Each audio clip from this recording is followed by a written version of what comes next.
Black Adam. We should talk. Guess what, folks? Henry Cavill, the Superman guy, is officially joining the Marvel squad.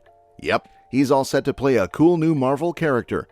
People have been buzzing with excitement, throwing around ideas like Sentry, Hyperion, or even Captain Britain for him. Now, you might be wondering, why the switch from DC to Marvel? Well, it turns out that Henry Cavill is more available these days, and he's shown interest in joining the Marvel Cinematic Universe before. So, DC's loss is definitely Marvel's gain. If you're new here, don't forget to hit the subscribe button for all the latest updates. We've got some exciting things on the horizon, especially with X-Men 97 and the recent trailers for Deadpool and Wolverine. And here's the big news: Henry Cavill has secretly signed up for a Marvel role. Drum roll, please. It looks like he might be our new Captain Britain. He had actually mentioned his interest in playing Captain Britain in the MCU a while back, even before the whole Superman recasting drama in the DC world. It was quite a journey, huh? Stay tuned for more superhero adventures. Isn't it kind of funny how things turn out? Henry Cavill, who once said playing Captain Britain would be a blast, is now all set to play a Marvel character. Back when he expressed interest in Captain Britain, he mentioned how doing a cool, modernized version, like they did with Captain America, would be fun. Plus, being British adds an extra layer of enjoyment for him. Now, here's where the plot thickens. He was probably just keeping his options open for any Marvel gig during that interview. Fast forward a couple of years, and James Gunn jumps ship to Warner Brothers, revamping the whole Justice League lineup, including Superman. Normally, bouncing between Marvel and DC isn't a big deal, but we're talking Superman-level iconics here. The twist? Henry Cavill might actually be our present-day Captain Britain, wielding a sword in a hyperkinetic action setting. Think Man from U.N.C.L.E. or Mission Impossible vibes, but with some medieval sword swinging thrown in. Interesting, right? Now, for those who remember Henry Cavill pre-Superman, he was already familiar with swordplay as a British lord in the Tudor series. And if you've been binge-watching The Witcher on Netflix, you've seen him slaying monsters as Geralt. So, toss a coin to your Captain Britain. Here's the kicker. While he's donning the Captain Britain cape, he's bidding farewell to Geralt in the Witcher universe. Talk about a roller coaster of roles. With that being said, Henry Cavill's career move. He's bidding farewell to The Witcher on Netflix, but hopping on to a Warhammer series and movies, which many would call a definite upgrade. The cool part? Warhammer is a whole different genre from Marvel, so there's no clash between the two. Now, when Cavill talks about modernizing Captain Britain, it's interesting because the main version, Brian Braddock, was created back in the 1970s. His adventures were tied to major pop culture events from that era. Remember that neat Avengers Endgame Easter egg? During the time heist in the 1970s, Captain America stumbles upon Peggy Carter's office, and she drops a reference to Agent Braddock, hinting at Brian Braddock, the future Captain Britain. But here's the twist. Captain Britain isn't just a British Captain America. Unlike Cap, he doesn't have the whole man out of time thing. He's not from the 1940s, frozen in ice for decades. Instead, he's a character from the present day, part of an ancient line similar to the Black Knight. Speaking of Peggy Carter, there's an interesting twist in the What If episodes. We get a multiverse version of Peggy Carter as Captain Britain, but she's more like Captain America in a Captain Britain costume, given the significant differences in their backstories. Quite a multiverse mashup. In some people's opinion, it was a big missed opportunity for some cool Easter eggs, especially considering the significant connection to the Eternals movie.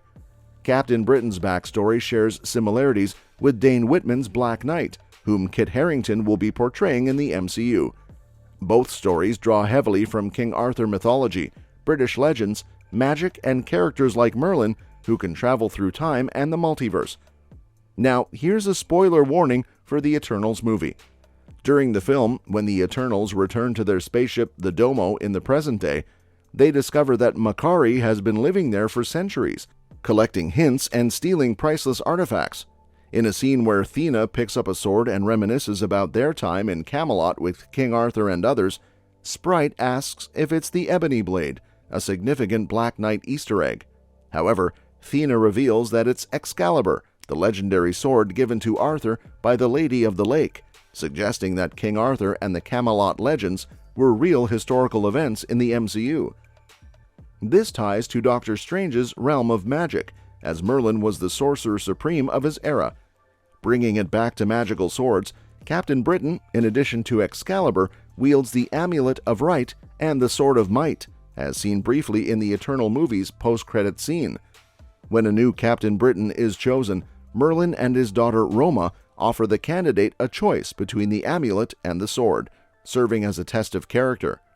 Choosing the amulet represents the path of reason, while the sword represents the path of violence. Generally, Merlin tends to favor those who choose the amulet, much like the Holy Grail test in Indiana Jones and the Last Crusade, but the option of violence is still on the table.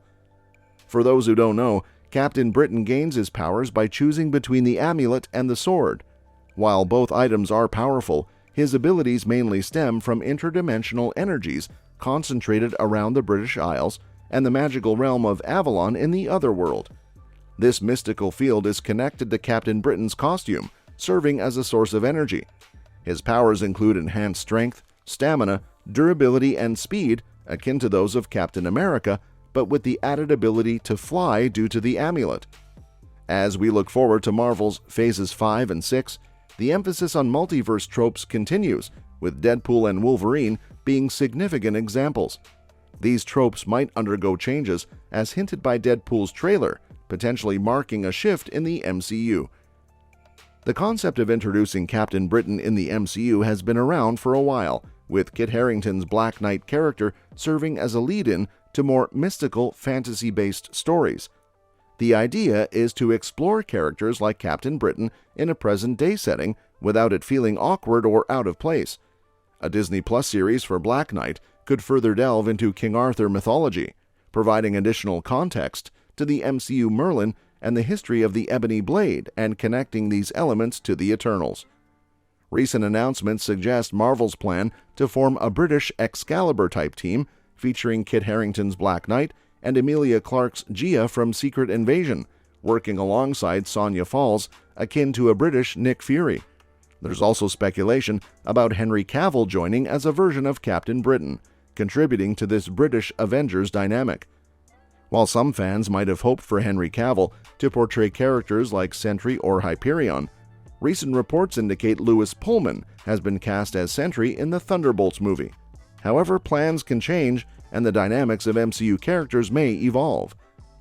As we await more information about the Excalibur TV show and other developments, stay tuned for additional. A first look at the Punisher's return during Daredevil Born Again has surfaced, promising more content in the near future.